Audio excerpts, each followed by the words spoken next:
Bismillahirrahmanirrahim. Assalamualaikum warahmatullahi wabarakatuh. Bertemu sama saya Muhammad Arif, berasal dari Pondok Pesantren Sumatera Tawali Parabe Bukit Tinggi, beserta BPG 42 UIN Imam Bonjol Padang akan mempersembahkan video free teaching. Silahkan dinikmati sebagai berikut. Bismillahirrahmanirrahim. Assalamualaikum warahmatullahi wabarakatuh. Waalaikumsalam warahmatullahi wabarakatuh. Warahmatullahi wabarakatuh. Ahlan wa sahlan santri-santri Ustadz semuanya. Kaifa halukum? Alhamdulillah bi khair. Nah, baik. Fi hadza sabah sanastamiru liqa'ana fi darsil fiqhi bi qiraati basmalah. Bismillahirrahmanirrahim. Ustaz lihat pagi ini masih ada beberapa teman kita yang belum hadir, bisa jadi masih dalam perjalanan. Kita tunggu saja, sambil menunggu kita lanjutkan pelajaran kita terlebih dahulu. Pada minggu lalu kita sudah membahas pelajaran tentang bab sholat. Masih ingat Pak Musliadi tentang bab sholat? Ya, ingat. Ya, sholat yang wajib itu berapa? 5 waktu sehari semalam. Ya, betul. Oke, selanjutnya. Ananda Fatimah, Ustaz mau bertanya, di dalam rukun sholat yang paling rukun sholat yang 13. Ya, dalam rukun sholat yang 13, di sana ada sujud. Sujud dalam sholat itu apa hukumnya? Rukun, Pak. Ya, rukun dalam Pak, sholat itu izinnya, hukumnya, Pak. hukumnya wajib ya? Iya, Pak. Oke. Jadi kita akan belajar pada hari ini bukan pelajaran tentang rukun sholat yang berhubungan dengan sujud, tapi kita akan belajar pada hari ini adalah tentang sujud yang disunnahkan oleh Allah. Jadi itu pelajaran kita pagi ini. Yang pertama ada sujud sahwi, kemudian ada sujud syukur dan sujud tilawah. Kita fokuskan pada pertemuan pertama ini. Yang pertama adalah tentang pengertian ketiga sujud tadi, pengertian sujud sahwi, syukur dan tilawah. Kemudian hukumnya sujud sahwi, sujud syukur dan sujud tilawah. Kemudian dalil dari sujud sahwi, syukur dan tilawah. Dan terakhir adalah tentang sebab-sebab terjadinya sujud sahwi, sujud syukur, dan sujud tilawah. Itu pertemuan untuk pertama ini. Kita lanjutkan terlebih dahulu. Sujud adalah sesuatu hal yang mesti kita jaga, baik yang sunnah maupun yang wajib. Karena sujud tersebut adalah pembeda ibadah antara umat Islam dengan umat yang lain. Walaupun ada sujud di dalam bentuk umat yang lain, tapi sujud tersebut adalah dalam rangka takriman, memuliakan seseorang. Contohnya kalau di Jawa sering kita lihat ada sujud yang disebut dengan sungkeman. Itu bukan sujud yang dinamakan dengan sujud sahwi, sujud syukur dan sujud tilawah. Itu namanya sungkeman dalam bentuk memuliakan orang tuanya atau memuliakan orang yang lebih tua daripadanya. Kemudian dilanjutkan, kita lanjut masuk kepada pengertian. Sujud sahwi itu adalah sujud yang dilakukan 2 kali. Sebelum kita masuk ke sini, sahwi artinya lupa. Dalam bahasa Arab, ke bahasa Indonesia artinya lupa. Sujud 2 kali yang dilakukan karena seseorang meninggalkan sunnah ab'ad atau ada kekurangan atau kelebihan dari jumlah rakaat sholat yang dilakukan oleh seseorang. Jadi itu sujud sahwi. Pengertian sujud sahwi saya ulangi, sujud 2 kali sebelum salam, karena meninggalkan sunnah ab'ad atau ragu-ragu dengan jumlah bilangan rakaat sholat di dalam sholat. Kemudian adalah sujud syukur. Syukur terambil dari bahasa Arab syakaro, artinya bersyukur, atau sering kita dengar dengan syukran, terima kasih. Jadi syukur itu berterima kasih. Terima kasih itu ada 2 bentuk. Yang pertama, langsung kita ucapkan dengan lisan, alhamdulillah, atau terima kasih ketika seseorang memberi. Kemudian yang kedua adalah dalam bentuk perbuatan. Dalam bentuk perbuatan itu adalah sujud. Nah, itulah yang dilakukannya. Sujud yang dilakukan karena mendapatkan nikmat atau karena terhindar dari bahaya atau musibah. Itu pengertian dari sujud syukur. Sujud yang dilakukan karena mendapat nikmat atau karena terhindar dari bahaya atau musibah. Paham kan Ananda Musliadi? Nah, insya Allah paham. Kita lanjutkan ke sujud tilawah. Tilawah itu terambil dari bahasa Arab juga. Ala yatslu tilawatan. Artinya membaca. Sujud tilawah adalah sujud yang dilakukan ketika membaca atau mendengar ayat-ayat sajadah dalam Al-Quran. Ayat-ayat sajadah dalam Al-Quran ada 15 buah. Jadi ayat sajadah itu ada 15 buah. Ketika kita mendengar ayat-ayat sajadah, kita sujud, namanya sujud tilawah. Kemudian ketika kita membaca Al-Quran, terutama juz 30 nih ya, juz 30, di dalamnya ada surat Al-Alaq. Di dalam surat Al-Alaq yang terakhir itu kita diperintahkan untuk sujud. Sujudnya namanya sujud tilawah. Sujud tilawah ini dalam masyarakat umum sering menyebutnya dengan sujud sajadah. Antara sujud sajadah dan sujud tilawah itu sama, tidak ada berbeda. Sajadah dan tilawah itu adalah satu perbuatan sujud yang sama, namanya saja yang berbeda. Namun di dalam bahasa fikih nama sujud itu adalah sujud tilawah. Kemudian kita lanjutkan hukum sujud sahwi. Hukum sujud sahwi adalah sunnah. Di sini dikatakan dalam hadis Rasulullah yang panjang, yang artinya apabila azan dikumandangkan, maka setan akan berpaling darinya sampai dia berlari. Berlarinya itu dikatakan di sini sampai lahu turratun. Turrat itu adalah sebuah bunyi itu dalam bahasa Arab. Sebuah bunyi yang keluar dari belakang tubuh kita. Bunyinya seperti ini, turrat, nah seperti itu. Jadi dijadikan dia bahasa Arab. Turrat. Nah, itu sebuah bunyi yang keluar dari belakang tubuh kita yang diartikan dengan kentut. Jadi setan itu lari terbirit-birit sampai terkentut-kentut. Apabila azan selesai dikumandangkan, maka ia akan kembali lagi. Setan itu akan kembali. Kemudian apabila dikumandangkan iqamah, setan pun akan pergi lagi. Dan sering kita lihat, apalagi di tengah masyarakat ini ya, Ustaz, kalau azan berkumandang, iqamah berkumandang, anjing itu, wow itu sering dia itu bergonggong. Kenapa dia bergonggong? Karena mendengar melihat sesuatu yang tidak dia inginkan, yaitunya syaitan. Apabila iqamah selesai dikumandangkan, setan pun kembali. Ia akan melintas di antara seseorang dan nafsunya. Ia akan berkata, apa yang dikatakannya? Yang dikatakannya adalah untuk mengingatkan seseorang. Uskur kaza, uskur kaza, uskur kaza. Sehingganya banyak di antara kita yang sholat selalu mengingat uskur kaza, dan uskur kaza. Apa maksudnya uskur kaza dan uskur kaza itu? Ingat ini, ingat ini. Misalkan seseorang atau kita, misalnya Ananda Musliadi, kehilangan kunci motor, di mana ditaruh. Kemudian datanglah setan di antara seseorang dan nafsunya, kemudian mengatakan uskur kaza, ingat ini. Diingatkan kunci engkau taruh di sini tadi. Sehingganya dalam sholat tadi teringatlah dia dengan kuncinya di mana dia taruh tadi. Sehingganya membuat seseorang itu terlupa untuk melakukan sholatnya itu dalam keadaan yang khusyuk.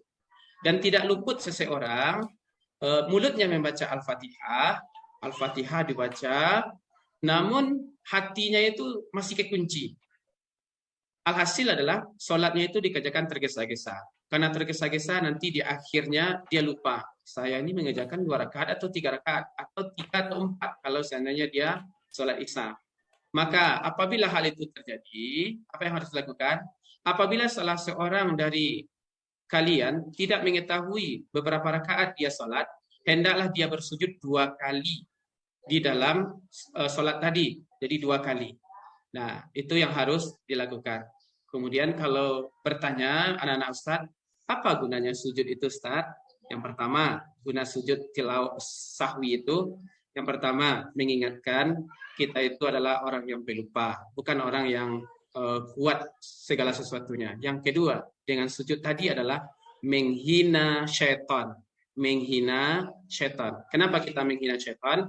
Karena kita tadi telah diluputkan oleh setan untuk pemikiran yang lurus. Kemudian datanglah setan untuk mengingatkan ini dan itu. Kemudian kita ingat di akhirnya. Dan kita tutup dengan sujud sahwi. Dengan sujud sahwi tadi itu kita telah menghina setan. Jadi sering-seringlah kita sholatnya kusuk supaya tidak jauh daripada kekusukan. Jadi saya mau bertanya sama Fatimah. Ananda Fatimah, bagaimana sholatnya 5 kali sehari semalam? Maksudnya, Pak? Oh, bagaimana sholatnya? Apakah setan itu datang mengingatkan atau tidak? Yang uskur kaza dalam hadis tadi. Sering datang juga sih, Pak. Sering datang dia ya. Ini dia. Godaan yang paling tinggi itu adalah yang seperti ini. Jadi ketika kita jatuh itu biasa. Jatuh dari kekusukan itu biasa, tapi yang tidak boleh adalah kita bergelimang di dalam kejatuhan. Itu nggak boleh. Nah, itu yang paling penting. Kemudian kita lanjut ke hukum yang kedua adalah sujud syukur. Hukum sujud syukur adalah sunnah. Nah, di sini dikatakan dalam hadis Rasulullah, ketika beliau mendapatkan hal yang menggembirakan atau dikabarkan berita gembira, beliau tersungkur untuk sujud kepada Allah. Kalau masalah bersyukur ini, saya mau bertanya terlebih dahulu, Ananda Musliadi, siapakah Ya, Pak. Nabi yang paling bersyukur kepada Allah? Nabi Muhammad SAW, Pak. Betul. Nabi Muhammad SAW. Namun, sejarah sujud syukur itu, yang paling banyak bersyukur itu kepada Allah, dan itu adalah abdan syakura, adalah Nabi Sulaiman. Karena beliau diberikan kelebihan yang berbeda. Kelebihannya berbeda dengan nabi-nabi yang lain. Beliau diberikan kekuasaan, tidak sama dengan kekuasaan nabi-nabi yang lain. Beliau menjadi raja, kerajaan beliau itu melebihi dari kerajaan yang lain. Bukan hanya manusia saja yang beliau kuasai, tapi juga jin, iblis, binatang, dan segala macamnya. Sampai awan saja menjadi pasukan daripada Nabi Sulaiman. Apakah Nabi Sulaiman kufur? Tidak. Beliau adalah seorang hamba Allah yang paling banyak bersyukur kepada Allah. Bukan kufur. Jadi di sini kita diberikan sebuah gambaran. Suatu saat kita akan menjadi orang besar. Nabi Sulaiman setidaknya diberikan kekuasaan yang lebih, harta yang lebih. Kalau Nabi Sulaiman kekuasaannya ada, hartanya ada, namun beliau tidak sombong. Ini titik poin yang mesti kita jaga. Jangan sombong. Dan mesti kita bersyukur. Dan bentuk syukur tersebut adalah dalam bentuk sujud syukur. Seperti Ibrahimovic yang dia menggolkan ke gawang lawan, setelah dia golkan, maka Ibrahimovic itu sujud. Nama sujudnya adalah sujud syukur. Kemudian kita lanjut yang ketiga, sujud tilawah. Hukum sujud tilawah itu adalah sunnah.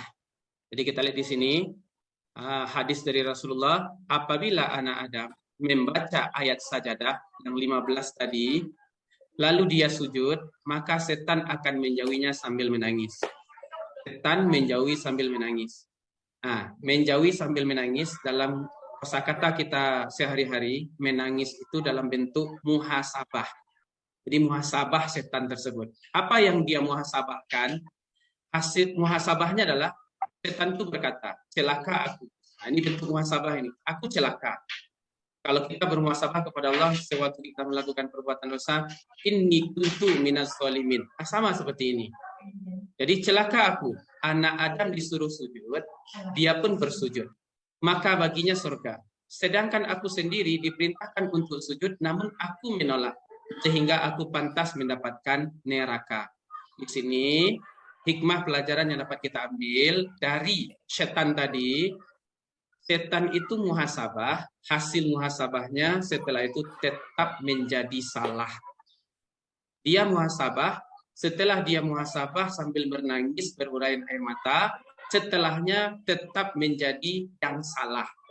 Berbeda dengan kita ya, kalau kita sudah muhasabah dengan baik, kita sudah menangisi kesalahan dosa kita, setelah kita menangis tersebut, muhasabah, hasil di belakangnya itu adalah menjadi soleh. Jangan salah. Kalau menjadi salah, berarti kita jadi pengikut setan. Mau Ananda Musledi menjadi pengikut syaitan?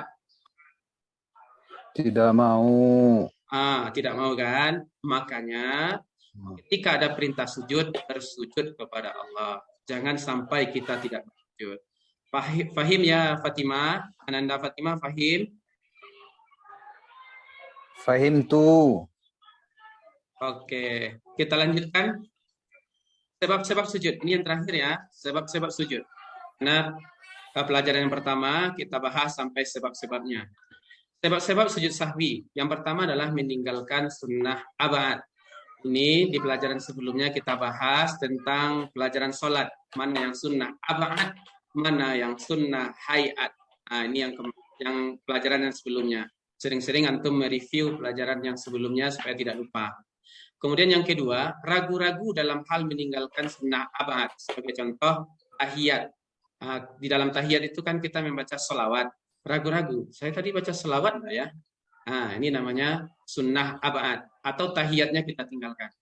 Kemudian yang ketiga adalah mengerjakan sesuatu yang dapat membatalkan jika disengaja dan tidak membatalkan jika tidak disengaja. Sebagai contoh, rukuk 2 kali. Kalau kita sengaja rukuk 2 kali, batal. Kalau tidak disengaja, tidak batal. Artinya kita lupa. Ini kita lakukan nanti di akhirnya sujud 2 kali yang dinamakan dengan sujud sahwi. Kemudian yang keempat adalah memindahkan rukun qauli. Apa maksudnya? Di saat kita yang tadi itu, yang setan tadi itu mengatakan uskur kata, kita melakukan tasyahud akhir. Pas tasyahud akhir kita telunjuk dengan baik, namun mulut kita mengucapkan Alhamdulillahirabbil alamin arrahmanir rahim maliki yaumiddin. Kita baca Al-Fatihah. Artinya kita sudah memindahkan rukun qauli, ragu-ragu namanya. Nah, ini sering terjadi di saat kita diganggu oleh setan dan pemikiran kita pun tidak khusyuk untuk sholat. Nah, sering terjadi. Kemudian ragu dalam jumlah rakaat. Kalau ragu dalam jumlah rakaat, contoh 3 atau 4, mana yang menjadi patokan? Yang menjadi patokan adalah 3. Setelah 3 tersebut, sempurnakan 1 dan di akhirnya ditutup dengan sujud sahwi 2 kali sebelum. Ini sebab dari sujud sahwi. Kita lanjutkan sebab dari sujud syukur. Sebab dari sujud syukur itu ada 3. Yang pertama, mendapatkan nikmat dan karunia dari Allah. Nah, di sini saya tekankan, jangan mensyukuri nikmat yang luar biasa atau datang dari luar kebiasaan. Syukurilah nikmat itu yang biasa maupun luar biasa. Apa maksudnya, Ustaz? Maksudnya yang luar biasa itu sebagai contoh, dapat uang jajan lebih dari papa atau mama, atau mama berkunjung ke pondok kita dikasih uang lebih. Alhamdulillah, makasih ya mama. Oh, itu namanya yang luar biasa. Yang biasa lagi. Apa yang biasa itu? Kita bangun tidur. Bangun tidur itu nikmat daripada Allah. Maka mesti kita baca bentuk syukur kita kepada Allah, doanya. Apa doanya? Alhamdulillahilladzi ahyana ba'dama amatana wa ilaihin nusur. Itu nikmat daripada Allah itu. Karena kita dihidupkan kembali oleh Allah. Kemudian ketika kita keluar WC itu kan berarti kita sudah membuang segala sesuatu yang buruk-buruk dari badan kita. Ya, yang buruk-buruk kita buang. Maka kita baca Alhamdulillahilladzi anhaba annil adza wa afani.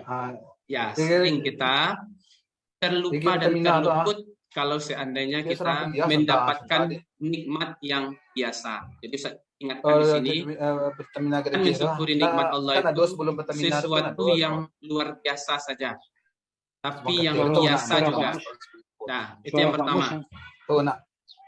Kemudian kita lanjutkan yang kedua, mendapatkan kabar gembira atau berita yang menyenangkan.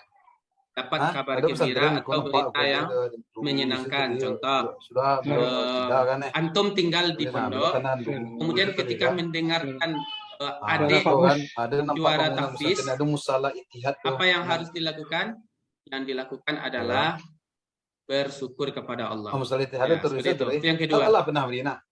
Yang ketiga, terhindar atau selamat dari bahaya atau musibah yang akan menimpa. Sebagai contoh, misalkan Ananda Fatimah pulang dari atau pergi dari Medan ke Bukit Tinggi, kemudian dari Medan ke Bukit Tinggi itu ada sebuah kecelakaan, terhindar dari kecelakaan beruntun misalnya, maka lakukan sujud. Nah, ini sebab-sebab dari sujud syukur. Paham kan Ananda Fatimah?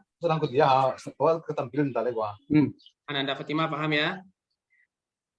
Ya Pak, insya Allah paham. Alhamdulillah. Kita lanjut yang terakhir, sebab-sebab dari sujud tilawah. Sebab-sebab dari sujud tilawah ada dua saja, ketika mendengar atau membaca. Itu saja. Yang pertama mendengar, yang kedua membaca. Contoh yang mendengar, waktu kita mengikuti imam pada hari Jumat subuh pagi, dibacakan ayat sajadah. Kita mendengar, di saat mendengar tersebut, ayat sajadah dibacakan, kita mengikuti. Terakhir, ini masalah sujud sudah selesai. Ini Ustaz akan membagi tugas terakhir nih ya, jadikan PR. Ini ada tugas LKPD, di sini ada tugas dikerjakan per kelompok. Kemudian setelah dikerjakan per kelompok, minggu depan dikumpulkan dan tidak ada yang tidak meninggalkan, tidak ada yang tidak membuat tugasnya. Jadi itu dari Ustadz, mudah-mudahan mendapatkan ilmu yang berkah tentang sujud dan selalu menjaga sujudnya dengan baik. Ustadz sudahi dengan wabillahi taufik walhidayah. Assalamualaikum warahmatullahi wabarakatuh. Waalaikumsalam warahmatullahi wabarakatuh. Waalaikumsalam Terima kasih. warahmatullahi wabarakatuh.